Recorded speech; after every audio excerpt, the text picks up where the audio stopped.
स्मृति नारायण चौधरी आउनु भएको छ। अबेडु जिल्लाका अरू धेरै साथीहरू आउनु भएको छ। अब शेख लालबाबुजी हुनुहुन्छ, धौलसाका महेश शङ्करजी हुनुहुन्छ। यहाँ मैले नाउँ छुट्यो भने गडबड होला भनेर नाउँ पढ्न गाह्रो भयो के यार। किन को साथ धेरै साथीहरू हुनुहुन्छ यहाँमा। म आफै पनि एकदम गौरवान्वित भएको छु तपाईँहरूको साथबाट, तपाईँहरूको समर्थन, तपाईँहरूको सहयोग र तपाईहरुकै प्रेरणाबाट म आज यहाँ यो भूमिकाको लागि प्रस्तुत भएको छु। त्यसकारणले सबभन्दा पहिले म सम्पूर्ण शहीदहरुप्रति गंगालाल, दशरथ चन्द, धर्मभक्त र शुक्रराजदेखि लिएर दुर्गानन्द झादेखि लिएर राधाकृष्ण थारू, लखन थापादेखि लिएर जति पनि शहीदहरू छन् नेपालको लोकतान्त्रिक आन्दोलनको लागि, नेपाली जनताको लागि, राष्ट्रियताको लागि र नेपालको सार्वभौम सत्ताको लागि आफ्नो जीवनको आहुति दिने र पुस्तो पुस्तासम्म हामीलाई प्रेरणा दिने वा सम्पूर्ण ज्ञात अज्ञात शहीदहरूप्रति म नतमस्तक हुन चाहन्छु। म हार्दिक श्रद्धा र सम्मान व्यक्त गर्न चाहन्छु। बीपी कोइराला प्रति म विशेष रूपले सम्मान प्रकट गर्न चाहन्छु। बीपी कोइराला, सुमन शमशेर, गणेश मान्जी, सूर्यप्रसाद उपाध्याय त्यो बेलाको तत्कालीन शीर्ष नेता हुनुहुन्थ्यो। उहाँहरूप्रति सम्मान व्यक्त गर्न चाहन्छु। योगेन्द्रमान शेरचन, शेख इद्रिसदेखि लिएर तेजबहादुर अहमददेखि लिएर तपाईको देवान सिंह रायदेखि लिएर सबै शीर्ष नेताहरू, जमान सिंह गुरुङदेखि लिएर धेरै नेताहरू जुन अगुवाहरू हुनुहुन्थ्यो, जसको कारणले आज नेपालमा नेपाली कांग्रेस एउटा सशक्त संगठनको रूपमा, जनताको प्रतिनिधिमूलक संगठनको रूपमा विकसित हुन सम्भव भएको छ र नेपालमा प्रजातन्त्र र तत्पश्चात लोकतन्त्रको चरणबद्ध प्राप्ति भएको छ। ती सबै शहीदहरूलाई र अगुवा नेताहरूप्रति म सम्मान व्यक्त गर्न चाहन्छु। मैले भने अघि नै विशेष गरेर विश्वेश्वर प्रसाद कोइरालाको प्रति म विशेष रूपमा म सम्मान व्यक्त गर्न चाहन्छु। अघि पुरुषोत्तम दाहालजीले भन्नुभयो 36-37 सालतिर नेपाल विद्यार्थी सङ्घको महाधिवेशन भएको थियो जनकपुरमा। नेपाल विद्यार्थी सङ्घको महाधिवेशनलाई पहिलो पटक र अन्तिम पटक प्रमुख अतिथिको रूपमा उद्घाटन गर्ने बीपी कोइराला हुनुहुन्थ्यो। त्यही महाधिवेशनबाट बीपी कोइरालाकै इच्छा र चाहना अनुसार म नेपाल विद्यार्थी सङ्घको केन्द्रीय सभापति निर्विरोध निर्वाचित भएको थिएँ र बीपी कोइरालाको त्यो ठुलो म प्रतिको यो प्रेरणादायी योगदान थियो, जसले मलाई म जिल्लामा त जेल गएर त्योभन्दा पहिले विद्यार्थी राजनीतिमा छँदै थिएँ, तर राष्ट्रिय राजनीतिक क्षितिजमा मलाई प्रस्तुत गर्नुभयो र त्यो भूमिका उहाँले प्रदान गर्ने अवसर दिनुभयो र सायद त्यसैको यो परिणाम होला कि आज म राष्ट्रिय राजनीतिमा नेपाली कांग्रेसको लागि पनि र देशको लागि पनि राष्ट्रिय नेतृत्व दिने, आफ्नो भूमिका प्रदान गर्ने क्षमता वृद्धि भएको छ, जसमा बीपी कोइरालाको योगदान हो, देन हो, प्रेरणा हो। म आजको यो दिनमा उहाँप्रति सम्मान व्यक्त गर्न चाहन्छु, नतमस्तक हुन चाहन्छु। साथीहरू, म धेरै लामो कुरा गर्न चाहन्न। नेपाली कांग्रेसको 14औं महाधिवेशन हुँदैछ। 14औं महाधिवेशन मङ्सिरको लागि निर्धारित भएको छ। मङ्सिर 9, 10, 11, 12, 13 र क्रियाशील सदस्यताको सूची अब अन्तिम चरणमा छ। जिल्ला सभापतिहरूले सार्वजनिक गर्न माग गर्नु भएको छ। त्यो माग ठिकै हो, हामी सबैले थाहा पाउनै पर्छ र 18 गतेदेखि वडा तहबाट अधिवेशन प्रारम्भ हुन्छ, भदौ 18 देखि। आज 11 गते भइसक्यो, 7 दिनपछि हुनुपर्छ। तपाईहरु सबै फर्केर आफ्नो वडामा जानुपर्छ। देशभरिमा 6743 वडाहरू छन्। त्यो वडाहरूबाट प्रतिनिधिहरू छनौट हुँदै त्यसपछि 753 पालिकाहरूमा, त्यसपछि त्योभन्दा माथि 330 प्रदेश सभा निर्वाचन क्षेत्रहरूमा, त्यसपछि त्योभन्दा माथिको 165 संसदीय निर्वाचन क्षेत्रबाट आउने क्षेत्रीय सभापति सहित 25 जना महाधिवेशन प्रतिनिधिहरूको निर्वाचन हुनेछ अधिवेशन मार्फत। यो असोजको 5 गतेको लागि तोकिएको छ। त्यसपछि 10 गते जिल्ला सभापतिहरूको निर्वाचन हुनेछ, अधिवेशन हुनेछ। त्यसपछि तपाईको फेरि कार्तिक 10 र 11 गते 7वटै प्रदेशको प्रदेश समितिको अधिवेशन हुनेछ र अन्तमा गएर मङ्सिर 9, 10, 11, 12, 13 मा राष्ट्रिय महाधिवेशन सम्पन्न हुनेछ, जसमा सङ्घीय पदाधिकारीहरूको अर्थात् केन्द्रीय सभापतिको निर्वाचन हुनेछ। साथीहरू, म तपाईहरुकै यो मनोबल मलाई यो प्रोत्साहन जुन गर्नु भएको छ त्यस कारणले गर्दाखेरि मलाई हिम्मत भएको छ, आँट भएको छ, आत्मविश्वास जागेको छ तपाईहरुको समर्थनबाट र यसपालिको 14औं महाधिवेशनमा म केन्द्रीय सभापतिको पदमा उम्मेदवारी दिने तयारी गरिरहेको छु। त्यही तयारीको क्रममा मैले यो सम्पर्क कार्यालय यहाँ आजदेखि शुभारम्भ गरेको छु। यो सम्पर्क कार्यालय हुन्छ, तपाईहरु अबदेखि महाधिवेशनसम्म यो सम्पर्क कार्यालयमा आएर मसँग छलफल भेटघाट गर्नुहुनेछ, मलाई राय सल्लाह र मार्गदर्शन दिनुहुनेछ भनेर मैले आशा गरेको छु र तदनुकूल म आह्वान गर्न चाहन्छु। जो यहाँ आउनु भएको छ उहाँहरूलाई पनि र तपाईहरुको मार्फत देशभरिका सम्पूर्ण 8,50,000 प्लस जति क्रियाशील सदस्य हुनुहुन्छ उहाँहरूले म आज यो सम्पर्क कार्यालयबाट आह्वान गर्न चाहन्छु। आज बिहानै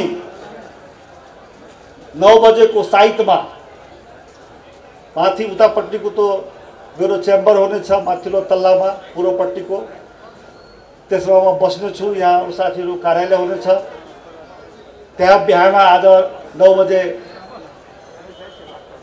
हाम्रो सनातन धर्म अनुसार, हिन्दू धर्म अनुसार पूजा पाठदेखि शुभारम्भ गरेको छु। पण्डित नरेन्द्र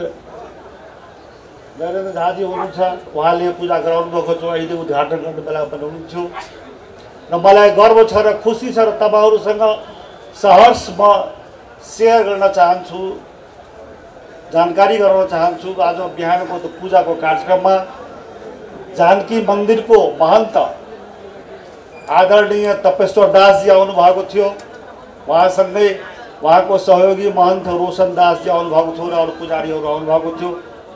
उहाँहरू आज यही शुभारम्भ कार्यक्रमको लागि आएर मलाई आशीर्वाद दिएर जानु भएको छ। त्यस्तै त्यही कार्यक्रममा दक्षिणकालीको पुजारी, त्यस्तै सूर्य विनायकको पुजारी, त्यस्तै ढुलेश्वर महादेवको पुजारी, पञ्च महालक्ष्मी भक्तपुरमा छ, तेलकोटमा स्वामी कमल नयनाचार्यजीको प्रतिनिधिको रूपमा सुदर्शनजी आउनु भएको थियो। कमल नयनाचार्यजी कहाँ हिजो म गएको थिएँ र आज उहाँले मलाई फोनबाट आशीर्वाद पनि दिनुभयो त्यही बेलामा। त्यस्तै पशुपतिनाथ मन्दिरबाट पनि पशुपतिनाथको भट्टको तर्फबाट भण्डारी आउनु भएको थियो पूजाको बेलामा र उहाँहरूले आशीर्वचन दिएर जानु भएको छ। सभापतिको उम्मेदवारीमा मलाई विजय प्राप्त होस् भनेर आशीर्वाद दिएर जानु भएको छ। तृप्तिकान्त झाजी जो मेरो आफ्नो गाउँको हुनुहुन्छ, काठमाडौँमै बस्नु भएको छ, उहाँ ज्योतिष हुनुहुन्छ, अत्यन्त वृद्ध। उहाँले फोन गरेर मलाई उहाँ आउन सक्नु भएन बिरामी भएको कारणले, उहाँले पनि मलाई शुभकामना शुभ आशीर्वाद दिनुभएको छ। त्यस्तै पण्डित पञ्चाङ्ग निर्णायक समितिका अध्यक्ष, वाल्मीकि क्याम्पस र संस्कृत विश्वविद्यालयका डीन, पूर्व डीन कृष्ण अधिकारीजी, श्री कृष्ण अधिकारीजी पनि आउनु भएको थियो पूजाको बेलामा, उहाँले पनि आशीर्वाद दिएर जानु भएको छ। राजयोग ज्योतिष डाक्टर सन्तोष वशिष्ठजी आउनु भएको थियो। मण्डलराज जोशीको सुपुत्र माधवराज जोशीजी आउनु भएको थियो। यस्ता धार्मिक आध्यात्मिक व्यक्तित्वहरू आएर आज बिहानको पूजामा सामेल हुनुभयो। बुद्ध धर्मको अनुष्ठाता र लामा, उहाँहरूको भाषामा लामा भन्ने गरेछ, उहाँहरू पनि 2-3 जना आउनुभएको थियो त्यो बेलामा र उहाँहरूको धर्मको अनुसार 21 तारा भनेको अत्यन्त शक्तिशाली हुन्छ र 21 ताराको पूजा गराएर मलाई उहाँले आशीर्वाद दिएर जानुभएको छ। मुस्लिम धर्मका मौलानाहरू पनि आउनुभएको छ, हिजो अस्ति मेरो घरमा पनि आउनुभएको थियो, यहाँ पनि आउनुभएको छ, पार्टीका साथीहरू पनि आउनुभएको छ। मलाई धेरै खुसी लागेको छ कि आज बिहान उहाँहरू यो शुभारम्भ नेपाली काङ्ग्रेसको 14औं महाधिवेशनको लागि सम्पर्क कार्यालयको शुभारम्भ गर्ने क्रममा बिहान पूजा अर्चना गर्दा उहाँहरू सबै आएर सहभागी पनि हुनुभयो र मलाई आशीर्वाद दिएर पनि जानुभएको छ। पार्टीको लागि र देशको लागि तपाईको भूमिका सफलतापूर्वक सम्पन्न गर्न सक्नुहोस् भन्ने आशीर्वाद दिनुभएको छ उहाँले। यसले मलाई हौसला प्रदान गरेको छ। तर सबभन्दा बढी हौसला त तपाईहरूको उपस्थितिले मैले पाएको छु।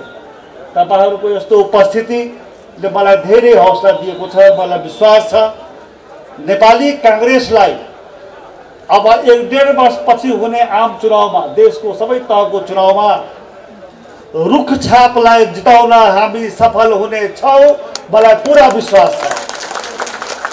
मेरो सम्पूर्ण ध्यान नेपाली काङ्ग्रेसको सभापति हुने कुराको लागि मेरो उद्देश्य भनेको आगामी आम चुनावमा नेपाली काङ्ग्रेसको रुखछापलाई देशभरिमा बहुमत प्राप्त गराउनको लागि सम्पूर्ण आफ्नो बुद्धि विवेक र सङ्गठनलाई एकताबद्ध बनाएर सबैलाई समेटेर आफ्नो भूमिका प्रस्तुत गर्नु नै मेरो सभापतिको उम्मेदवारीको उद्देश्य हो।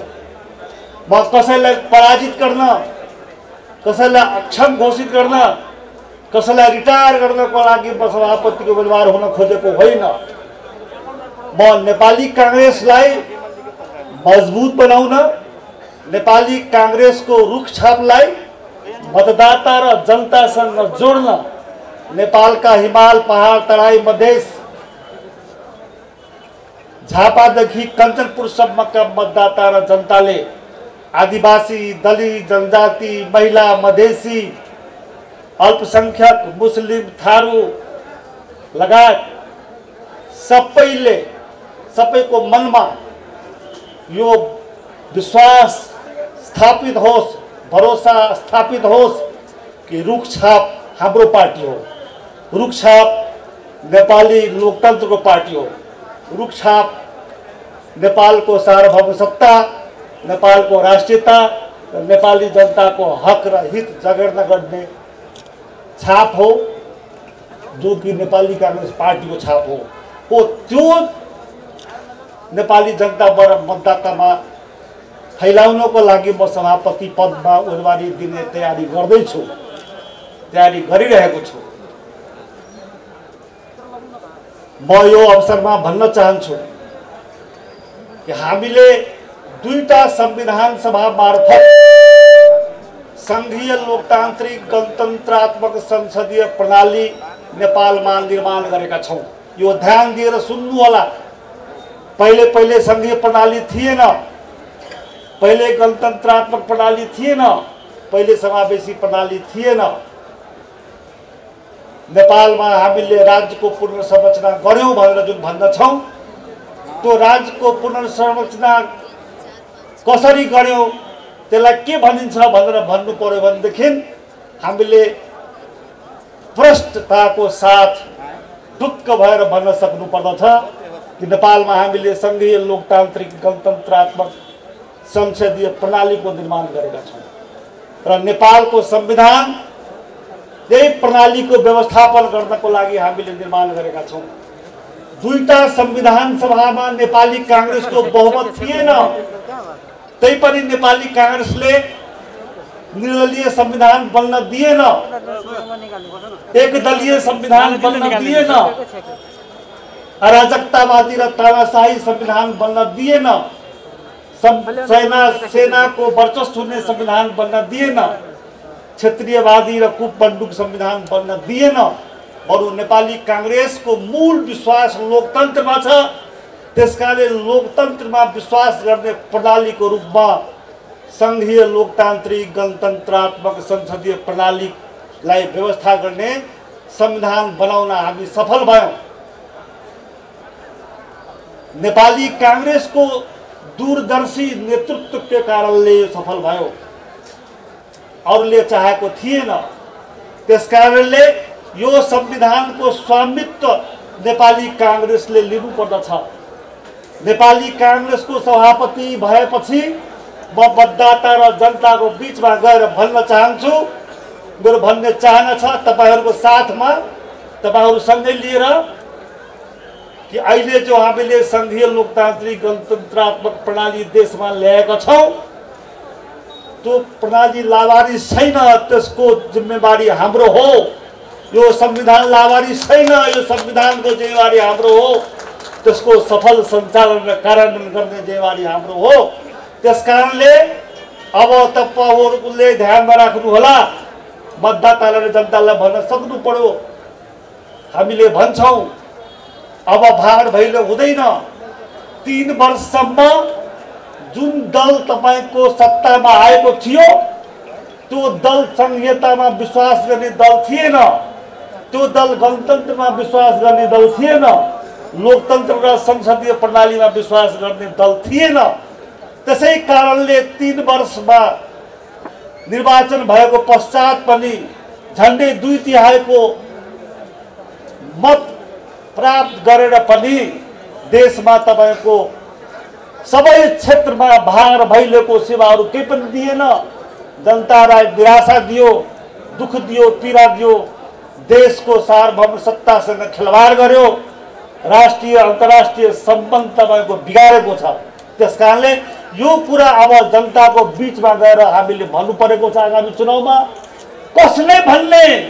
नेपाली कांग्रेसले भन्ने।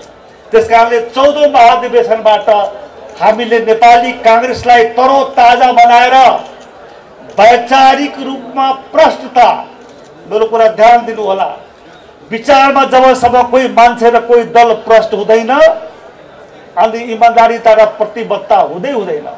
त्यसकारणले वैचारिक रूपमा प्रष्टता र वैचारिक रूपमा प्रतिबद्धता, कमिटमेन्ट, क्ल्यारिटी एन्ड कमिटमेन्ट आयो भने जनताले हामीलाई भरोसा गर्दछन्।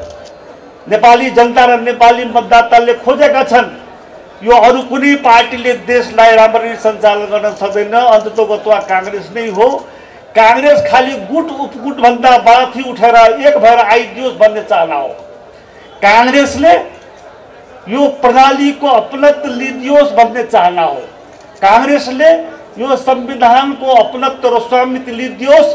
यो संविधानमा जुन बेलामा जे संशोधन गर्नुपर्छ त्यो गर्दै जाने, तर यही संविधानलाई मानेर अगाडि बढ्ने काम कांग्रेसले गरिदियोस् भन्ने मतदाता र जनताको चाहना हो। यही काम गर्नको लागि म नेपाली कांग्रेसको सभापतिको पदमा उम्मेदवारी दिने तयारी गर्नको लागि तपाईहरुको बीचमा हात जोडेर म निवेदन गर्न खोजेको छु र यो सम्पर्क कार्यालय स्थापना गर्न खोजेको छु। आज युवाहरूको संख्या देशमा 40-45% भन्दा बढी भएको छ। नेपाली कांग्रेसको क्रियाशील सदस्यताको सूचीलाई हेर्ने हो भनेदेखि अहिले कमसेकम 35% भन्दा बढी युवाहरू नेपाली कांग्रेसमा आएको छ। त्यसकारणले नेपाली कांग्रेसमा र देशमा संगठनको संरचनामा क्रमिक रूपमा नेतृत्वमा युवा पुस्ता पनि आउनु परेको छ। म युवा पुस्ता नेपाली कांग्रेसको नेतृत्वमा आउन सकोस्, युवा पुस्ताले देशको नेतृत्व गर्न सकोस्, त्यसको लागि म सहजकर्ताको भूमिका निर्वाह गर्नको लागि पनि म सभापतिको पदमा उम्मेदवारी दिन आफूलाई तयार गरिरहेको छु। महिला र जनजातिहरू, दलितहरूको लागि पनि, हिमाल पहाड तराई मधेस सबैको लागि, सबै विविधताहरूको लागि, सबै धर्मावलम्बीहरूको लागि संविधानमा धर्मनिरपेक्षता छ। नेपाली कांग्रेस धार्मिक स्वतन्त्रता विश्वास गर्दछ। धार्मिक स्वतन्त्रता नेपाली कांग्रेसको राष्ट्रियता, लोकतन्त्र र समाजवाद जत्तिकै पुरानो मान्यता हो। हाम्रो सहिष्णुता छ। हामी सबै धर्मलाई स्वीकार गर्दछौँ। धर्मको बारेमा मैले आज पनि हिन्दू धर्मको आचरण अनुसार पूजा गरेँ, यहाँ पनि उद्घाटन भयो। संविधानले कानुनले रोकेकै छैन, धर्मको बारेमा धेरै बहस गरिरहनु पर्ने जरुरतै छैन। संविधानमा जो छ त्यसले तपाईँको आफ्नो धर्मको पालन गर्नको लागि कसैलाई रोकेको छैन। त्यसकारणले अब हामीले संविधान र प्रणालीको सफल कार्यान्वयन गर्नु नै आजको नेपालको लागि आवश्यकता छ, नेपालको भविष्यको लागि आवश्यकता छ। यसैलाई ध्यानमा राखेर हामी नेपालको सुदूर भविष्यलाई सुखमय, शान्तिमय र सम्पूर्ण नेपाल बनाउन सक्छौँ। म त्यसैको लागि आफूलाई प्रस्तुत गर्न चाहेको छु। म हाम्रो रामजी दाहाल भाइजीले, उद्घोषकजीले भन्नुभयो अन्तिम वक्ताको रूपमा केही बेर अझ तपाईँहरूले पर्खिदिन म आग्रह गर्न चाहन्छु। हाम्रो होमनाथ दाहालजी हुनुहुन्छ, उहाँले केही आशीर्वचन गर्नु होला। त्यस्तै अब सभापतिहरू हुनुहुन्छ, कता हुनुहुन्छ, कर्णमल्लजी, जगदीश नरसिंहजी हुनुहुन्छ, मधु आचार्यजी हुनुहुन्छ, रमेश धवलाजी हुनुहुन्छ। अब मेरो जिल्लाको सभापति महेश गिरी छँदै हुनुहुन्छ, अजय द्विवेदी छँदै हुनुहुन्छ, प्रदेश नम्बर 2 का धेरै साथीहरू हुनुहुन्छ, सभापतिहरू। तर म चाहन्छु केही सभापतिहरू जुन आउनु भएको छ उहाँले, कर्णमल्लजीले, जगदीशजीले केही दुई शब्द, रमेश धवलाजीले, त्यस्तै मधु आचार्यजीले हुनुहुन्छ भने उहाँहरूले पनि, र रामस्वरज यादवजीले पनि दुई चार शब्द केही आजको साथीहरूलाई सम्बोधन गर्दै हुनुहुन्छ भन्ने म आग्रह गर्न चाहन्छु। अरू पनि साथी कोही हुनुहुन्छ भन्ने गर्न चाहन्छु। म यति भन्दै म आफ्नो कुरा यही टुङ्ग्याउँछु। धन्यवाद। जय नेपाल। तर तपाईँहरू बसिदिनु होला है। फेरि होमनाथ दाहालजीलाई म आग्रह गर्न चाहन्छु।